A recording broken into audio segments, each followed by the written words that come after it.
Eh, Bung Ferry Amsari bukan hanya sebagai seorang akademisi, tapi dia juga memang seorang bintang film saat ini, bintang film Dirty Food, ya kan? Jadi saya pengen menanggapinya beberapa hal. Tadi kan secara struktur dan sistematis Bung Ferry sudah menyampaikan terkait masalah masukan-masukannya ini ke depan. Saya senada dengan apa yang disampaikan oleh Bang Tif tadi, bahwa kalau ini memang merupakan PR kita bersama untuk ke depan menjadi masukan, dan ini bisa diejawantakan dalam regulasi ke depannya, ini ya kita tinggal ikut saja dengan itu, ya.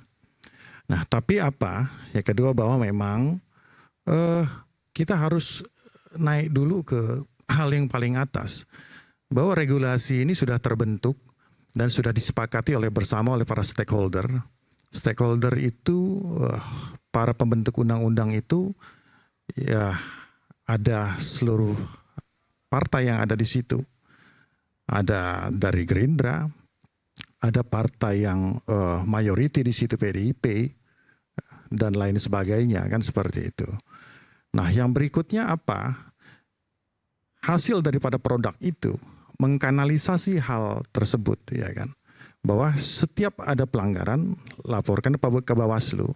Yang perlu saya mention, ini kesepakatan antara seluruh partai. Oke. Ya, jadi kita harus komit dulu dengan itu. Sebentar, jadi begini. Kalau seandainya ada sesuatu, kenapa kemudian tidak dilaporkan ke Bawaslu? Anda logikanya Ya, kurang sih. Dan itu kan kalau seandainya bisa dibuktikan, kenapa tidak dilaporkan segera ke Bawaslu? Itu iya, logika Anda ya? Jadi saya boleh merespon Bawaslu itu sebentar aja? Boleh nggak saya lanjutkan dulu nanti? Tapi untuk Bawaslu itu boleh nggak? Sebentar, nanti saya berikan. Nanti ya biar kita diskusinya juga jadi enak ya.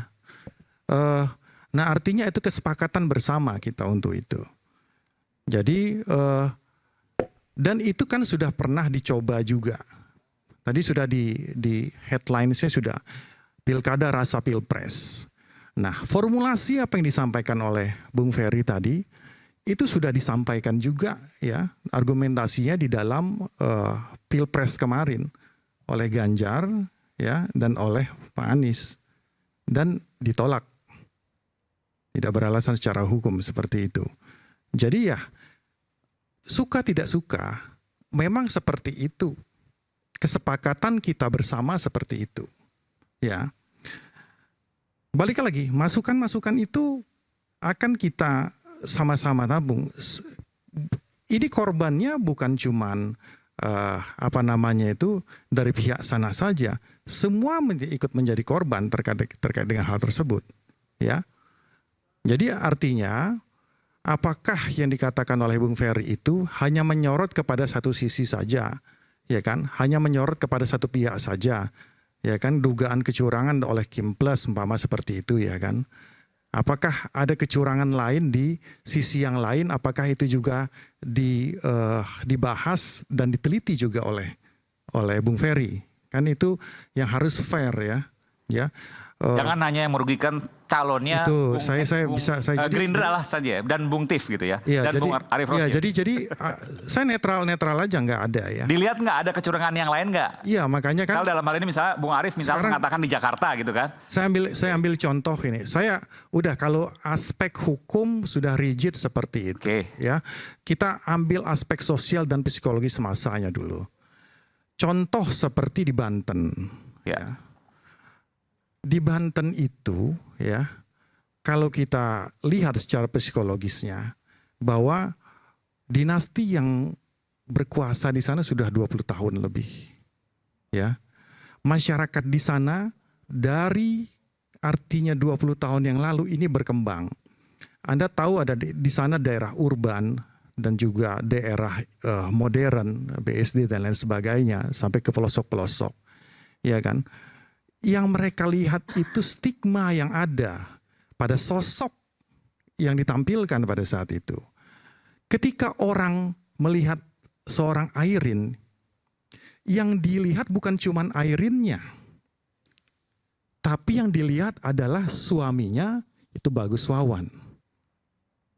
Yang dilihat kakak iparnya Atut. Yang kedua-duanya notabene adalah mantan terpidana korupsi. Itu yang pertama. Ironisnya lagi, ya kan, kalau kita merujuk kepada ke belakang, ya, kalau Anda ingat 73 ya mobil mewah yang disita oleh KPK oleh suaminya Bu Airin pada saat itu. Itu bagus Heri Wardana ya. Ada Lamborghini, itu mobilnya ceper, ya, ada Ferrari dan lain sebagainya. Ini terdistraksi ke dalam pikiran masyarakat di sana. Ironisnya, mobil-mobil yang secara inkrah dan putusan itu sudah dianggap sebagai hasil korupsi, dikendarai oleh mereka, kroni-kroninya mereka, tapi mobil itu nggak bisa jalan di Banten. Karena apa? Jalan Banten rusak. Tapi sebentar, tadi menarik. Kalau seandainya surveinya tiba-tiba berubah, yang tadinya Airin tinggi 77%, kan jomplang sekali, tiba-tiba kemudian berbalik pada saat pilkada, bagaimana penjelasannya? Banyak sekali teori yang mengatakan hal tersebut. Banyak sekali contoh kasus ya di beberapa daerah, kepala-kepala daerah yang... Teorinya apa, Mas? Coba, tadi banyak sekali teori kan. Kasih satu aja teorinya. Ahmad Ali di Sulteng. Ahmad Ali Apa? Sulteng. Jelaskan nama publik. Ya bisa kita jelaskan bahwa di sana dia leading, kemudian dia kalah. Nanti Itu bukan ini bukan teori, sekedar itu empirik, leading, Mas. tapi membalikkan suara 77%. Ya, Anda boleh ubah 32 menjadi Anda boleh ya berlindung di balik frasa-frasa akademik seperti itu. Lah. Saya ini Nggak, tunggu. Kenapa saya dianggap berlindung dari frasa Nggak, akademik? boleh Yang nggak bilang saya banyak jelaskan? teori tadi, Mas. Jangan Kita ganggu mau saya dengar dulu. teori dong. apa? Saya jelaskan dulu. Ilmuannya siapa? Mas, Saya tidak ada menjelaskan satu teori. penting, nama dikarang oleh Mariam Escott, ya, dikeluarkan oleh. Sekarang boleh nggak saya jelaskan dulu? Saya jelaskan supaya Anda tidak menuduh ya. Enggak, saya enggak menuduh. Saya hanya di dalam mengkomparasi fakta. Survei di sana tidak sekedar ruang politik, ada nalar ilmiah di dalamnya. Yes. Pemahaman matematika, statistika, logika yang benar. Apa yang terjadi di Banten tidak logis secara keilmuan dan praktik kecurangannya juga sudah dijelaskan. Ada 32% suara beralih tidak sampai dalam hitungan 1 bulan. Itu betul-betul impossible. Kecuali 1 minggu. Menurut Anda impossible. Boleh nggak sih saya jelasin dulu? Ya boleh, tapi Boleh kalau nggak saya dijelaskan jelasin dengan dulu benar, fakta-fakta? gitu. Anda Supaya- boleh berlindung di balik teori, Silakan, saya nanti berlindung di balik bantah fakta. semua. Iya kan? Jangan salahin orang, Mas. Kan Mas tadi yang bilang banyak sekali teori, makanya saya tanya teorinya. Makanya oke. Mana teorinya? Saya jelasin dulu. Ya kan? Di beberapa daerah, ya kan, hasil survei ya mengunggulkan A. Ya kan? Kenyataannya yang menang B. Itu bukan teori, itu empirik, itu kejadian, Mas. Iya, makanya saya bantah dengan empirik. Loh, makanya bilang saya nggak punya teorinya gitu loh. Jangan Ya, nggak maksa-maksa apa-apa. pakai teori. Saya boleh tanya enggak? Data Nggak boleh, empirik nggak itu boleh.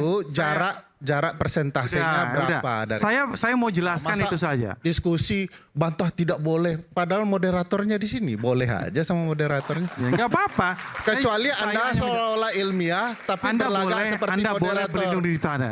Iya, Tapi Anda boleh berlindung dari partai besar dan berlagak seolah-olah empirik. Kenapa tapi data teori tidak kenapa pernah Anda tersampaikan. terganggu? Nggak terganggu saya. Kenapa Anda terganggu Kenapa ketika harus saya menceritakan profil seorang Airin? Silakan, nggak terganggu. Saya tidak Ya, cerita kenapa Airin. Anda harus saya bantah tidak tentang cerita masalah Airin. itu? Saya cuma ingin membantah. Iya. Anda Ketika kan saya menjelaskan, menceritakan masalah ada itu, orang lain Anda terganggu. yang beralih suaranya dia jadi kalah. Nah, Iya. berapa datanya? Ya, sekarang Anda Berapa terganggu jumlah dengan persentasenya? Jangan bohongin Ya, publik udah, lah. Anda yang bohongi Gapnya publik. berapa itu yang Anda bilang tadi, Udah, Mas Ali? sekarang- Persentasenya berapa? Supaya jangan digebiak-uyah, Mas. Kita kan ini mau kasih Boleh nggak pencerdasan saya publik. ngomong lagi? Ya silakan, tapi Iya yang kan? jelas gitu loh. Partai Demokrasi Indonesia tapi nggak demokratis gitu loh. Ya kan? Ini tempat debat, Mas. Ya kan? Kecuali dilarang sama Oke ya. moderator ya saya berhenti. Nanti saya jelas.